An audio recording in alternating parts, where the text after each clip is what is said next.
Hey, welcome back, everyone, to the Fairbanks Evening News. Mike Schultz with you once again, taking a look at our weather. As I said earlier, the warm temperatures are going to continue right on through the weekend, and it could be record-breaking tomorrow. We'll tell you about that in just a little bit.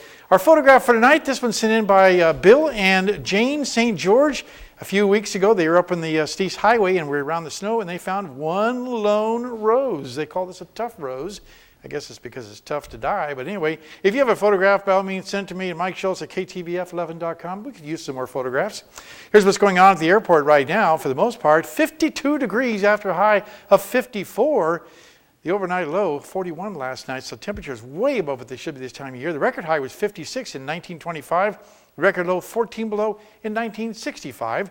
Our sunrise and sunset is less than 9.5 hours of daylight, a loss of 6.5 minutes from yesterday.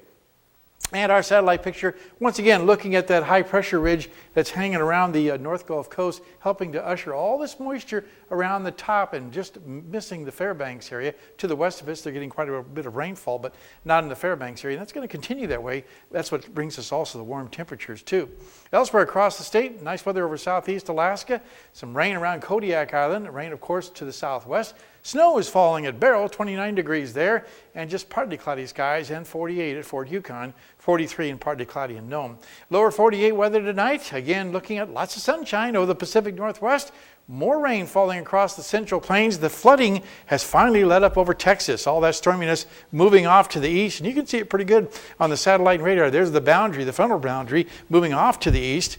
Another area of low pressure dropping down from Canada, but this is not expected to be real strong, so things look pretty good. Jet stream has changed a little bit from yesterday. Still looking at the cold air being ushered in, this time across the Great Lakes, so they might see some snow shower activity in the northern sections of the country, while warmer temperatures return over much of the south and the western half of the lower 48. Well, back to Alaska for tomorrow in the northern sections, rain and snow at Barrow, rain for Nome, and cloudy skies at Fort Yukon.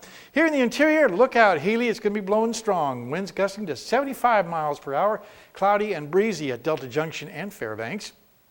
Over the southeastern sections, partly cloudy and warmer for Juneau and Ketchikan, so the rain out of the picture there.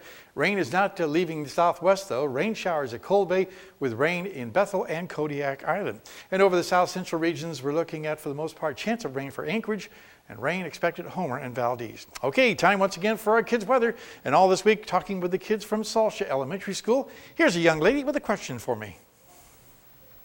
Hi, my name's Nevaeh. I'm in Miss Lumbaum's class in elementary school, and here's my question from the weatherman.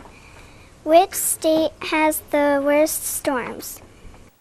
Probably the stormiest is Oklahoma because of all the tornadoes they get and the hailstorms they get there too. In fact, Tulsa is considered the hailstorm capital of the United States. And tomorrow night, the teacher will be here with an interesting weather fact to share with us also. All right, here's your forecast for the remainder of the night. Looking at 40 degrees, cloudy skies, it continue very mild. Tomorrow's forecast, there's the record-breaking temperatures possible, 55. It could be even warmer than that, the way things are looking. And the extended forecast calling for temperatures to continue very nice right on through the weekend. But look at Monday and Tuesday. Temperatures starting to cool down a little bit. In fact, we could be getting back to our normal type temperatures by the first part of next week. And looking ahead to the further into the week next week, we're looking at possibly maybe some colder temperatures and even some snow.